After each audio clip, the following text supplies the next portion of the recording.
Dili ni Tokmo, dili ni Tamse, dili ni Kurukotok. Piso ni siya nga wa pa kapanguros. Bitaw ay mao ni ako ang putahe karon mga bayot kaning piso o manok nga wa pa kapanguros. So ganahan man kay sila ani mukaon nga kada bang kanang og mila pa lami-lami sama sa galuto nga lami-lami gamay lisyo. So ako na siyang lutuon ning karning manok mga bayot.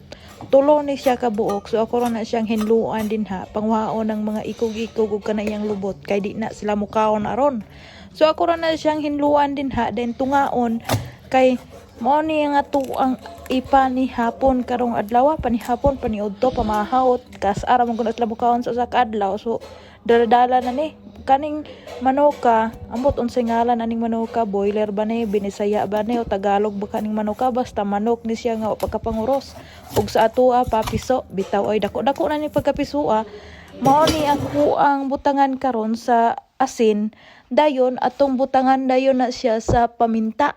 Ang paminta mo'y akong daghanon kay aron mawala-wala ang iyang anghit. Pero wa man ni anghit ning mga manuka din kay ginalaman ba. Dayon ipangan nato nagtuyo, dayon ang ato ang mahiwagang ketchup din ha mga bayot. Banana ketchup din ako ang gibutang kay maoy available sa ila ang ref din So mora na akong ibutang din ha then kumuto na to na siya para ma-mix ang ato ang mga gipanghampol din ha nga mga ingredients mga bayot. Dayon human ato nang butangan sa ato ang mantika o idibol o corn oil ni ato ang ibutang dinhi para masinaw ni samas ako ang agtang kasinawa. So ibutang lang nato ni sa ato ang fan kay ato na nang idasok sa atong oven. So ibutang lang nako na din ha. Dayon na sila'y panis dinhi o cheese dayon ay mo katingala dili na itlog cheese gihapon na day na sa ato uyab ni siya pero dinhi dinukdok din nga kanang atsalba. So, luto na ni mga bayot, gabutang kog duha ka buk potato para sa akong anak ug sa ako ang ugangan. Ana mo kaon mga bayot na day mi dinhi sa gawas sa akong anak nagpahangin kay ug naami sa sulod kanunay. Dayon may kalang habog preskong hangin. Nay hangin sa sulod pero init-init man nami gining sa gawas ba. Ang bulak nga kanunay ng anihan ni Karen karon nga matay na uwa na mga dahon. Puros na lang ni mga sanga ug iya ang bunga. No. Pero ang punuan na magbalik tag isa ka sanga ha.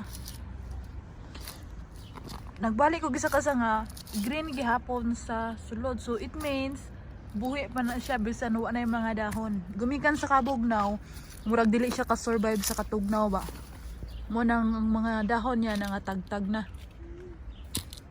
While namin diri sa gawas akong anak nalipay o nalingaw sa iya ang gipang pupo nga bunga sa bulak. Ganahan kani siya ni ang bulaka kay naman siya kuri-kurion og manggawas nami.